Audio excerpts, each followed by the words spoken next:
આજે સવારમાં આણંદ અને વડોદરાને જોડતા ગંભીરા બ્રિજ કોલેપ્સ થયો। ભારતીય જનતા પાર્ટીની સરકારના ભ્રષ્ટાચારના પાપના કારણે કોલેપ્સ થયો। આમના પાપના કારણે તક્ષશિલા કાંડ સર્જાયો। રાજકોટનો ટીઆરપી ગેમિંગ ઝોનનો કાંડ પણ આમના ભ્રષ્ટાચારના પાપના કારણે, બોટ ઊંધી પડીને હરણી કાંડ થયો વડોદરામાં એમના પાપના કારણે, અને મોરબીનો કાંડ પણ આમના પાપના કારણે, અને નવો આ બ્રિજ કોલેપ્સ થયો। 5 થી વધારે વાહનો ખાબક્યા અને અત્યાર સુધીના સમાચાર પ્રમાણે લગભગ 5 લોકોના મૃત્યુ થયા છે। આ મૃત્યુ નથી, આ હત્યા છે। ભ્રષ્ટાચારના પાપના કારણે થયેલા ખૂન, જેમાં અધિકારીઓ અને ભારતીય જનતા પાર્ટીના નેતાઓ મોટા ભાગના પ્રકરણમાં સંડોવાયેલા હોય છે।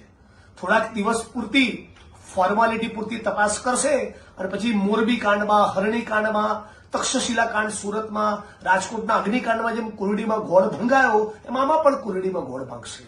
હું સમગ્ર ગુજરાતની જનતાને વિનંતી કરું છું, 6.5 કરોડ ગુજરાતીઓ એક બની માગણી કરીએ કે આ ગુજરાતના મુખ્યમંત્રી પોતે રાજીનામું આપી દે, અને રાજીનામું ન આપવું હોય તો તાબડતોબ એક એવી એસઆઈટીનું ગઠન કરે જેમાં સત્તાધારી પક્ષ 2 માણસોના નામ નક્કી કરે અને વિપક્ષ 2 માણસોના નામ નક્કી કરે।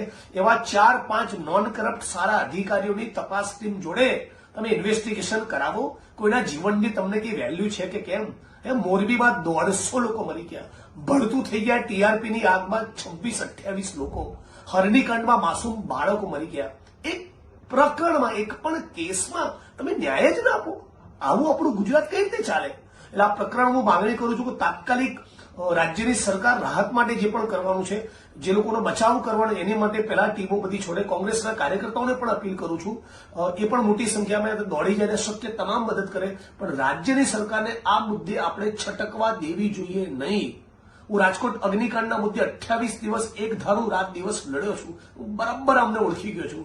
મીડિયાનું અને વિપક્ષનું પ્રેશર હોય ત્યાં સુધી ફોર્માલિટી પૂરતી નાની માછલીઓને ધરપકડ કરવાની, મોટા મગરમચ્છોને છોડી દેવાના। આપણે બધા સાથે મળીને નક્કી કરીએ કે એક પણ મોટો મગરમચ્છ આ પ્રકરણમાં બચે નહીં। જે પણ કોન્ટ્રાક્ટર, જેનું પણ ટેન્ડર હતું, જે પણ માણસ આમાં ઇન્વોલ્વ છે, એ બધાની ધરપકડ થવી જોઈએ, અને ના થવાની હોય તો રાજ્યના મુખ્યમંત્રી પોતે રાજીનામું આપે।